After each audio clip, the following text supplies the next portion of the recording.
Hi hello ಎಲ್ರಿಗೂ ನಮಸ್ಕಾರ. Welcome back to Swathu cooking YouTube channel. ಇವತ್ತಿನ ರೆಸಿಪಿ ಈಸಿಯಾಗಿ ಕ್ವಿಕ್ಕಾಗಿ ಬ್ಯಾಚುಲರ್ ಸ್ಟೈಲಲ್ಲಿ ಒಂದು ಎಗ್ ಬಿರಿಯಾನಿ ಮಾಡೋಣ. ಎಗ್ ಬಿರಿಯಾನಿ ಮಾಡೋದಕ್ಕೆ ಮೊದಲಿಗೆ ಏನೇನು ಇಂಗ್ರೀಡಿಯೆಂಟ್ಸ್ ಬೇಕು ಅಂತ ನೋಡ್ಕೊಂಡು ಬರೋಣ.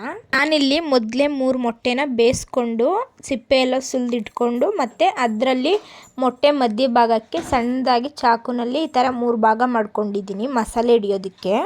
ಹಾಗೆ ನಾನಿಲ್ಲಿ ಒಗ್ಗರಣೆಗೆ ಅಂತಹ 2 ಈರುಳ್ಳಿ, 2 ಟೊಮೊಟೊ, ಹಾಗೆ 4ರಿಂದ 5 ಹಸಿರು ಮೆಣಸಿನಕಾಯಿ, ಹಾಗೆ ಬಿರಿಯಾನಿ ಸ್ಪೈಸಸ್, ಹಾಗೆ ಅರ್ಧ ಹಿಡಿ ಕೊತ್ತಂಬರಿ, ಹಾಗೆ ಅರ್ಧ ಹಿಡಿ ಪುದೀನ. ನಾನಿಲ್ಲಿ 1.5 ಸ್ಪೂನು ಬಿರಿಯಾನಿ ಪೌಡರು, ಸ್ವಲ್ಪ ಗರಂ ಮಸಾಲ, ಹಾಗೆ ಸ್ವಲ್ಪ ಚಿಲ್ಲಿ ಪೌಡರು, ಹಾಗೆ ಸ್ವಲ್ಪ ಅರಿಶಿಣ, ಹಾಗೆ 1 ಟೇಬಲ್ ಸ್ಪೂನ್ ಶುಂಠಿ ಬೆಳ್ಳುಳ್ಳಿ ಪೇಸ್ಟ್ ಮತ್ತು ಸ್ವಲ್ಪ ನಿಂಬೆಹಣ್ಣಿನ ರಸ.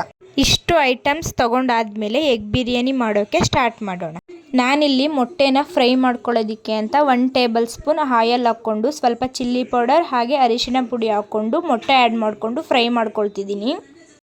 ಮೊಟ್ಟೆ ಎಲ್ಲ ಚೆನ್ನಾಗಿ ಫ್ರೈ ಆದಮೇಲೆ ಅದನ್ನು ಸಪ್ರೇಟ್ ಎತ್ತಿಟ್ಕೊಂಡು ನಾನು ಅದೇ ಕುಕ್ಕರ್ಗೆ 1 ಟೇಬಲ್ ಸ್ಪೂನ್ ಆಯಲ್ ಮತ್ತು 1 ಟೇಬಲ್ ಸ್ಪೂನ್ ತುಪ್ಪ ಹಾಕ್ಕೊಳ್ತಾ ಇದ್ದೀನಿ.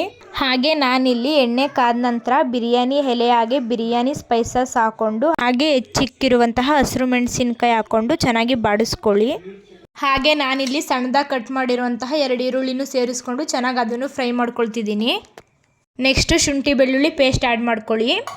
ಶುಂಠಿ ಬೆಳ್ಳುಳ್ಳಿ ಪೇಸ್ಟ್ ಎಲ್ಲ ಚೆನ್ನಾಗಿ ಫ್ರೈ ಆದಮೇಲೆ ಹಾಗೆ ಕಟ್ ಮಾಡಿರುವಂತಹ ಟೊಮೊಟೊ ಹಾಕ್ಕೊಂಡು ಅದನ್ನು ಸಾಫ್ಟ್ ಆಗೋವರೆಗೂ ಫ್ರೈ ಮಾಡ್ಕೊಳ್ಳಿ. ನಂತರ ಸಣ್ಣದಾಗಿ ಕಟ್ ಮಾಡಿ ಇಟ್ಕೊಂಡಿರುವಂತಹ ಪುದೀನ ಮತ್ತು ಕೊತ್ತಂಬರಿ ಹಾಕ್ಕೊಂಡು ಅದನ್ನು ಚೆನ್ನಾಗಿ ಫ್ರೈ ಮಾಡ್ಕೊಳ್ಳಿ. ನಂತರ ನಾನಿಲ್ಲಿ biryani powder, chilli powder, garam masala ಹಾಗೆ ಅರಿಶಿನ ಪುಡಿ ಹಾಕ್ಕೊಂಡು ಚೆನ್ನಾಗಿ ಫ್ರೈ ಮಾಡ್ಕೊಳ್ತಿದ್ದೀನಿ. ಎಲ್ಲ ಫ್ರೈ ಆದಮೇಲೆ ನಾನಿಲ್ಲಿ 1 ಕಪ್ ಅಕ್ಕಿ ತಗೊಂಡಿರೋದ್ರಿಂದ 2 ಕಪ್ ನೀರು ಹಾಕ್ಕೊಳ್ತಾ ಇದ್ದೀನಿ. ನೀರೆಲ್ಲ ಹಾಕ್ಕೊಂಡಾದ್ಮೇಲೆ ರುಚಿಗೆ ತಕ್ಕಷ್ಟು ಉಪ್ಪು ಹಾಕ್ಕೊಳ್ಳಿ. ನಾನಿಲ್ಲಿ ಮೊದಲೇ ಅಕ್ಕಿನ ನೆನೆಯೋದಕ್ಕೆ ಅಂತ ಇಟ್ಟಿದ್ದೆ. ನಂತರ 1 ಕುದಿ ಆದಮೇಲೆ ಅಕ್ಕಿ ಹಾಕ್ಕೊಂಡು ಚೆನ್ನಾಗಿ ತಿರುಗಿಸ್ಕೊಳ್ಳಿ. ಎಲ್ಲ ಆದಮೇಲೆ ಲಾಸ್ಟಲ್ಲಿ ನಿಂಬೆಹಣ್ಣಿನ ರಸ ಮತ್ತು ಫ್ರೈ ಮಾಡಿಟ್ಕೊಂಡಿರುವಂತಹ ಮೊಟ್ಟೆನ ಆ್ಯಡ್ ಮಾಡ್ಕೊಳ್ತಾ ಇದ್ದೀನಿ.